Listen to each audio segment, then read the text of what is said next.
Alam nyo guys, gusto ko sana magbakasyon sa Iloilo o kaya sa Bacolod. Kaso iniisip ko, baka yung mga inaalok na pagkain nila doon, hindi ko kayang kainin. Kasi unang-una, aalokin ka, kaunta anay. Nakakain pala yung anay.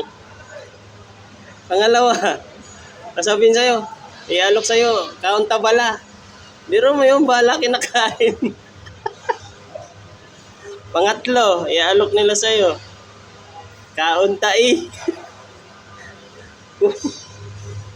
Diwi yun diwi.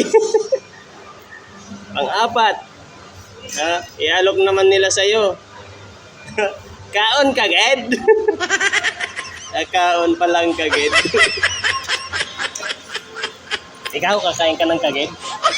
Kakain ka ng kagad?